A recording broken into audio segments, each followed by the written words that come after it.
Yeah.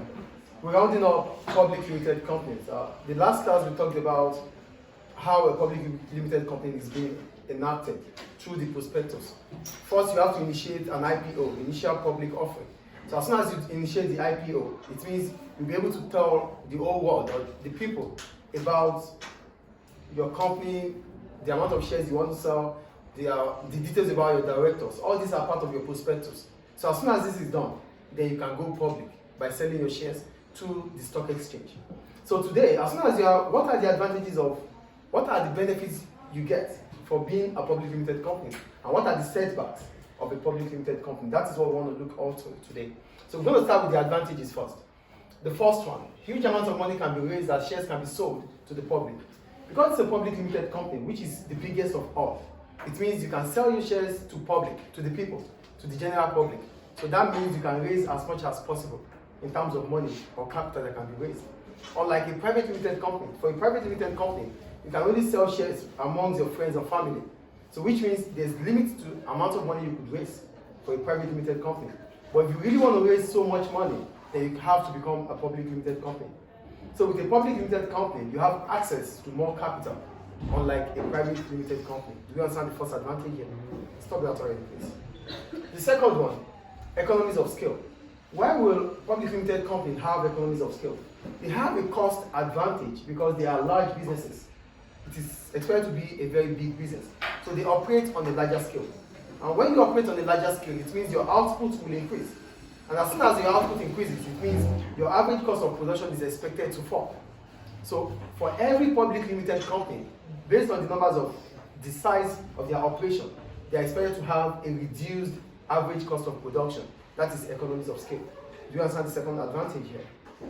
For a public limited company, because it's a large business, it is expected to have a cost reduction. And if you're having a cost reduction, it means it's an advantage for you as a business. You'll be having a lower cost, and that is economies of scale. Is it clear? Is it clear, please? Yes.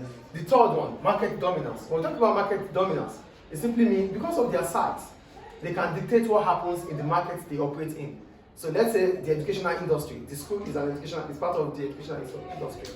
So if this school is a public limited company, it means it can as well decide whatever happens in the educational industry in Libya. Do you get the point or not? There is dominance. How do you dominate the market? You dominate the market because you are everywhere. You are everywhere. So other businesses are trying to come, but before their presence, you are already there. So that is dominance, and you can create a barrier to entry for them. A large business has the opportunity to be everywhere, unlike a small business. So if you are a large business, it means you can be in every nook and crannies of the country. And that is what dominance is all about. Do you get dominance here? A large business operates on a larger scale. Because you operate on a large scale, it means your product can be everywhere, just like the school. The school has dominance. It's here, it's in Subjuma, it's in almost every nook and cranny of Tripoli. So that is what dominance is all about. Do you understand it? But for you to dominate, it means you have to be a big business. Do you get the advantage here? Do you get it, please? They may be able to raise finance as financial institutions consider them as low risk. Because they are for a public limited company, it would have meant that the company is a successful one.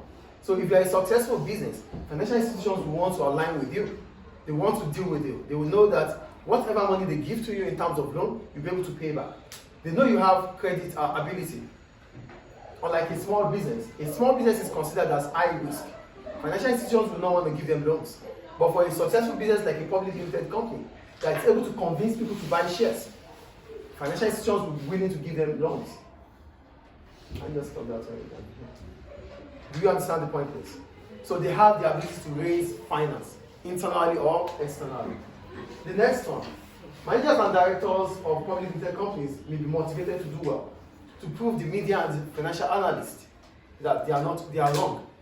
Most of the time, for public limited companies, because all eyes are always on them, they sell shares to the public. They have to publish their financial records or financial statements. So they are open to criticism from the public. So what they have to do is, based on the criticism from the public, the managers and the directors will want to prove the public wrong. They want to prove to them that, oh, we are a company that is here to stay. Your money is safe with us. Do you get the point I'm making here? Because the criticism could be like, oh, they want to sell shares because they cannot raise capital themselves. So why do they want to sell shares? They want to sell shares to the public. They know the shares they sell to the public is a permanent capital.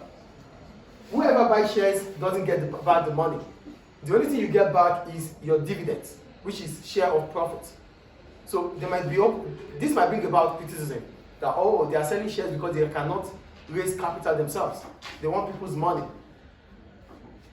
So it is left to the hands of the directors and managers to prove the public wrong.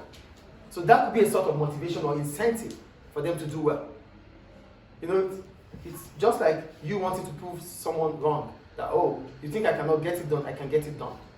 You could double your efforts to prove an individual wrong. Do you understand? Same goes to public limited companies because they are open. The public have access to them. So because the public have access to them, it means whatever they do, they are always in the eyes of people. So it is the duty of the directors and managers that run the business to do well. It's a clear place. It's an advantage because if managers and directors do well, it means the business is successful. So the motivation comes from the fact that they want to prove people wrong. Do you understand the advantage there? Yes. And now we go to the problems.